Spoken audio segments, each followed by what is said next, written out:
Making someone feel heard doesn't mean you're wrong. And it doesn't matter if they're right or wrong. It's their experience. If you're bad at math, don't do jobs that require lots of math. But if you listen to the language of so many leaders, it becomes abundantly clear that they don't know the game they're playing in.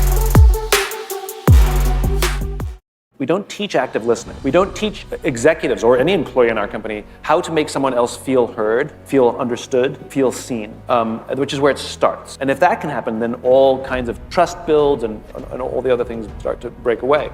So for example, after the murder of George Floyd, I was astonished at the number of people in a leadership position, regardless of mid-ranking on up, did nothing. In companies, people who would lead teams, that after the murder of George Floyd, they didn't talk to their team. They just did nothing. And it's not because they're bad people, it's because they didn't have the skills, they didn't know how to have an uncomfortable or difficult conversation. So they chose nothing, which makes things worse. And this is just a skill we can teach people. And here's how to have a difficult conversation. You bring your team together and say, we need to have an uncomfortable conversation about race and our company. I'm nervous to have this conversation because I'm afraid that I'm going to bumble something. I'm afraid that I'm going to say something that will trigger somebody. And I'm afraid I'm going to say something, or someone will say something, that may agitate and make this worse. But I think it's more important that we have this conversation than my fear of doing this perfectly. And that's how you start a difficult conversation. And it is difficult, but it is necessary. And those conversations are not happening. And again, not because of bad people, it's because people are afraid and they don't have the skill to start those conversations.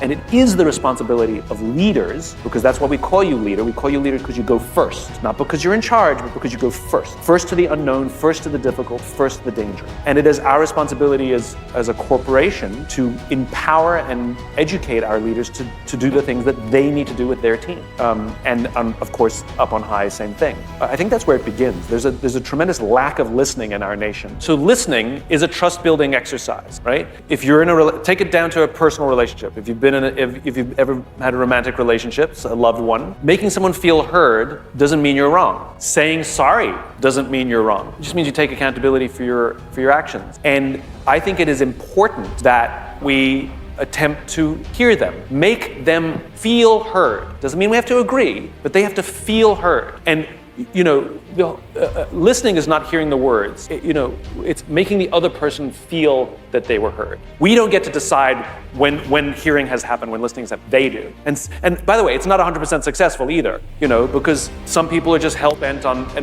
but that's a minority. And so I think the exercise is sitting down with people and say, tell me what you're going through. Tell me what you're afraid of. I want to understand, because we're trying to make everyone safe. I want to hear what your thing is. And let them tell their story. We have no answers. We're not there to object. We're not there to react. We're not there to fix or tell them that they're wrong. Women are better than this than men. And I think that has to happen. And it can happen simultaneously. The best businesses, leaders will, on a semi-irregular basis, it could, depending on the size of the business, it could be once a year, but you go out to the field or you call people up and say, how are you? Just checking in, wanted to see how you're doing.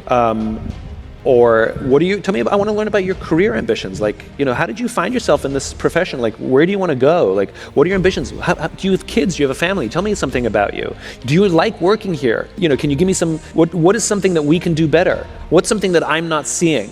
And some of it might be, sort of helpful, and some of it might not be helpful. But the point is you'll get information that you ordinarily wouldn't get. And most important, they've probably never been asked before, ever. And so simply showing up to listen, or take them out for lunch and get their input about the business. They're on the front line, so they actually have a lot of customer information that you don't have.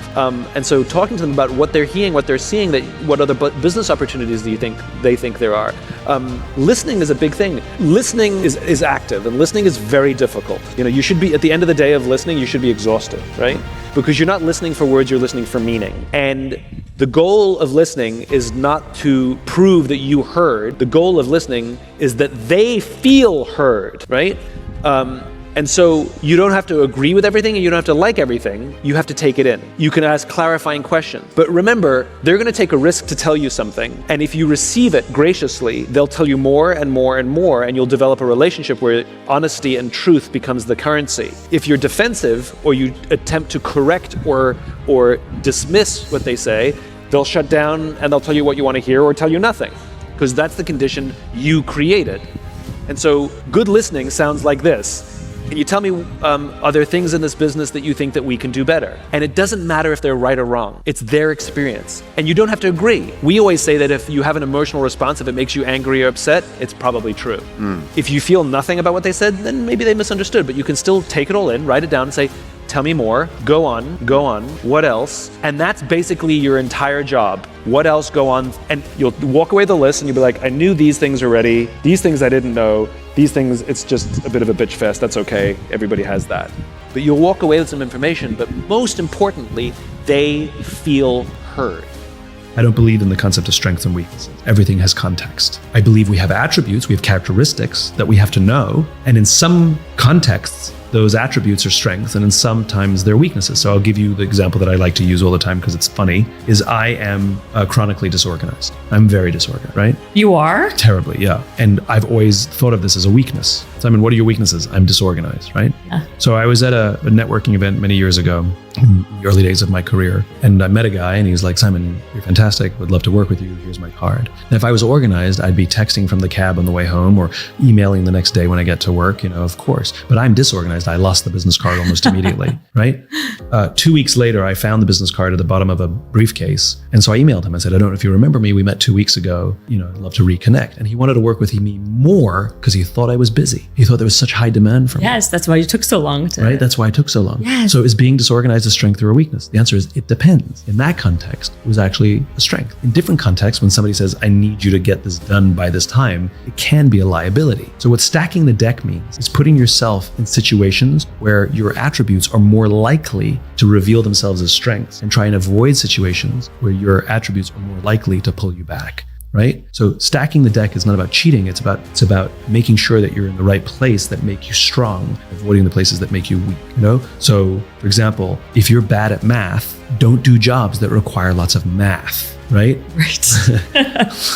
Yes. It's I know it sounds trite, but no, it's true. It's sometimes that silly, Like I love working with others. I love working on teams, right? And so when a project comes up, I always make sure that I have a group that I can work with because I know I'll do better work. If I work by myself, it's more stressful and the work a lower standard. And so I know that about me. I know that I like working with. So I stack the deck. I try very hard to work at least with one other person or to work on a team to complete the project, right? Right. As opposed to leave this to me, I'll get this done by myself. Some people, that is their strength to work by themselves, not me. Right. So again, I try and stack the deck by working as often as possible when I have difficult things to do.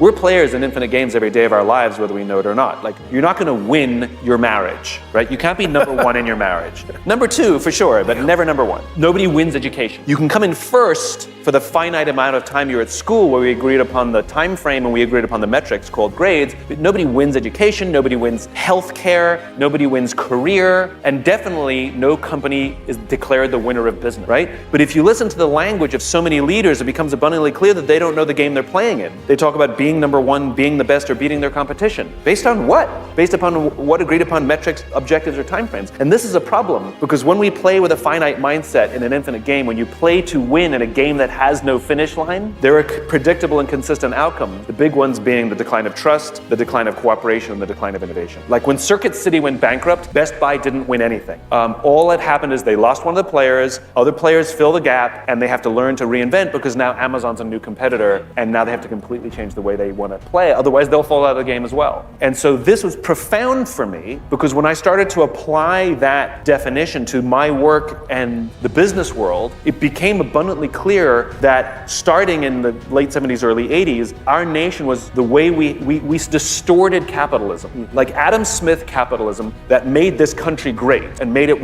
as wealthy as it is and gave it such remarkable influence. And we're the most innovative nation in the world. Almost every great invention that has affected the planet Earth came from us, right?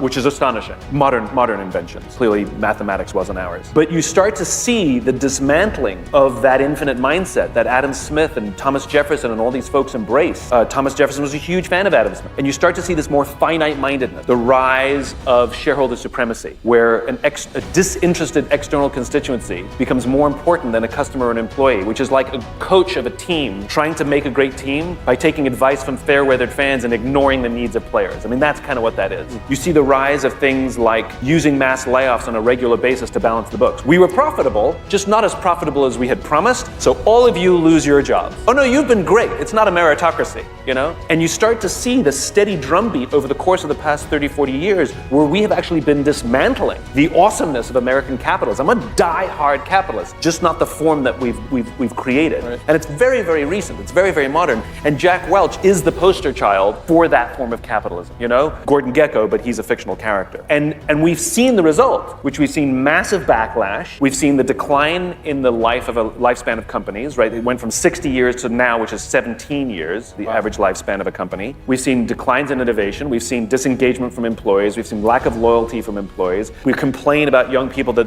you know, they're not loyal and they bounce from jobs. Well, think how they grew up. They watched their parents get laid off through no fault of their own because of this insane system. So why should they be loyal? I don't blame them. We see the results. We see increases in stress, and disengagement, and malaise, and depression, and anxiety. These are all related. The Great Resignation, which if we want to go down that rabbit hole, all related. So I think there's a massive opportunity for forward-thinking companies because GE and those companies had massive influence in the direction of capitalism. Because they were so wealthy, others just copied them, right? Not because they were good, but because they had short-term success. Others went, it's working for them. And because the whole system's in upheaval, there's massive opportunity for a new company. There is no heir apparent to redirect what the future of American business will look like.